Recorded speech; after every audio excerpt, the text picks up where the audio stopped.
গোবিন্দ ঘোষ একদিন মলমূত্র ত্যাগ করলেন। স্বয়ং গোপীনাথ নিজের হাতে করে তার বিষ্ঠাটাকে পরিষ্কার করেছে। একদিন হলো ছেলে পরলোক গমন করলেন। ভগবান স্বপ্নাদেশ করলেন অগ্রদ্বীপের সৎ ব্রাহ্মণদের।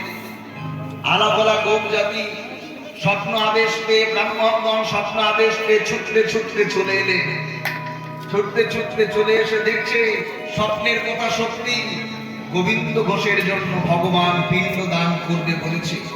মন্দিরের কপাটটা খুলে দেখছে পাথরের ঠাকুর সাদা কাছা পড়েছে, পিতবাস ত্যাগ করে ধরা পড়েছে।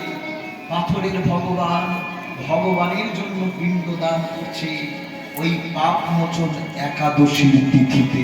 নিতাই গৌর হরি।